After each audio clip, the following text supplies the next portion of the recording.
of me when you are all alone. Maybe the one who Political scandal has always been a compelling topic in society. However, innovations in technology, such as photography, have allowed us ease of access and deeper investigation into these issues. Photojournalists are major liaisons between the secret world of politics and the public. By taking photos, they are adding a visual and human aspect to the latest political drama. Photojournalists capture the faces of shamed political figures for the world to see. As objective as the camera is, when in the hands of a photographer, this machine becomes a tool of bias. Anything, from the framing to the focus, is up to his or her discretion. In this way, photographers can choose to portray objectivity or choose to convey a feeling. The question I wanted to examine was, how do we detect shame in photos? In this video, we will examine the ability to notice this form of photographer bias by looking at features that evoke shame or objectivity, and also by looking at how captions shift the focus of the image. From this question, a survey was constructed of 10 political photographs. 2 versions of the survey were done, one with the caption underneath each photo, and one with the photos alone.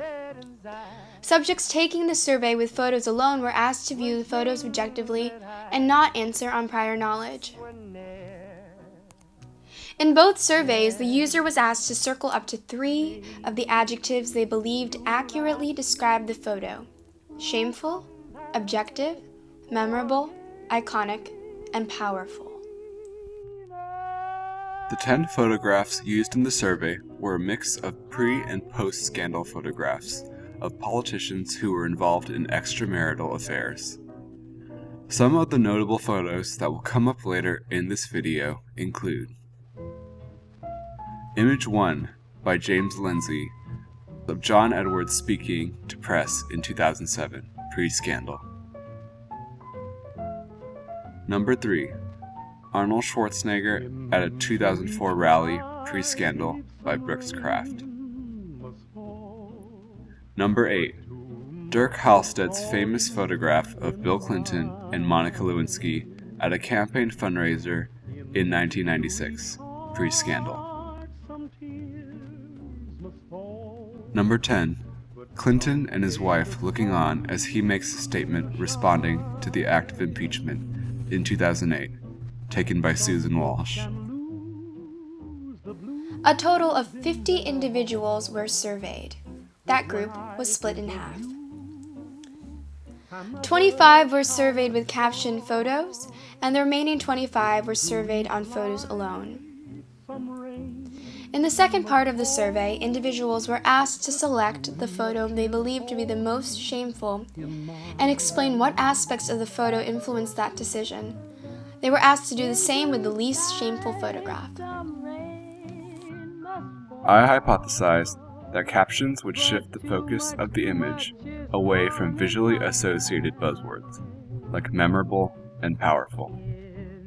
An iconic photo implies that there is historical meaning or context.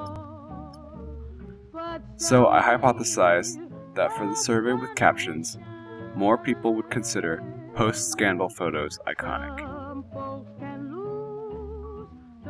In the photos without captions, since the viewer was given only the photo with no knowledge of events, I expected memorable and powerful to be more frequent choices, as these could be derived without context. Essentially, I expected those without captions to be driven by visual impact and less by political implications. For example, this is a photograph of Bill Clinton embracing White House intern Monica Lewinsky in 1996, 2 years before his sexual scandal reached the public ear. If one was to view this objectively, they would determine that the photo has a positive tone. The people are smiling, and there is genuine happiness in the photo. However, with the caption and knowledge of what transpired afterward, the photo evokes an uneasy and almost sinister feeling, an affair, a secret unknown by smiling onlookers. Monica's smile suddenly becomes less benevolent and more of a knowing smile. We can see how much a caption and consequently knowledge affects the perception of a photo. Overall, ratings of memorable and powerful were more frequent in the uncaptioned survey results. The iconic rating was hardly used, but appeared more in the captioned survey. Ratings of objective were more frequent in the captioned survey overall, even in post-scandal photos. One subject of the captioned survey even selected image 10 as the least shameful photograph, saying that Clinton looked genuinely sorry for his actions. For part 2, there was an overall consensus in both groups that image 10 seemed to be the most shameful of the set. Subjects noted features of the photograph like Clinton's downturned face and Hillary's gaze from behind as factors that determined their decision. In the caption group, photo 8 constituted a substantial number of votes as being most shameful. People said it was a visual representation of this scandal, and it was shameful because it looked as if it was being covered up. The caption greatly informed their perception of this photo. For the least shameful photo, in both surveys, subjects voted image 1 and 3 as the least shameful. 1 received many votes because of the mundane nature of the photograph and the overall positive tone. 3 was also a popular choice because it evoked a feeling of pride and confidence, the opposite of shame. The findings of the study show that shame can be detected by the human eye in photos. Photojournalists' portrayal of shame is noticed and can be attributed to identifiable traits of a photograph. However, that visual perception can be clouded by other information. As we saw, context can cause the viewer to empathize, focus less on instinctual reaction, and evaluate the photo as a fact.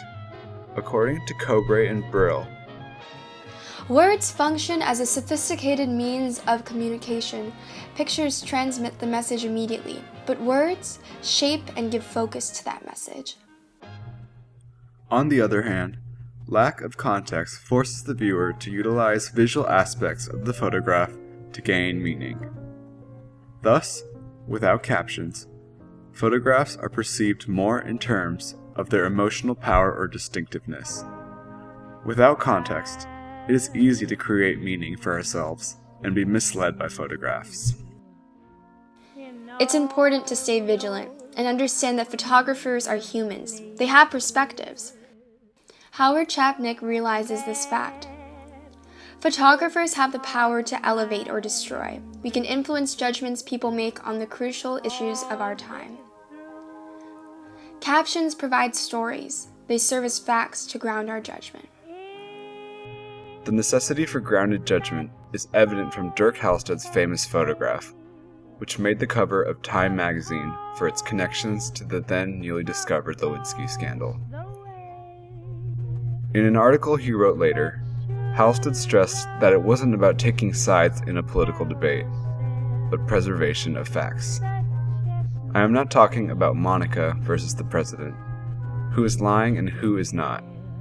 I am talking about the photographers who record history and have an obligation to make those photographs available to future generations.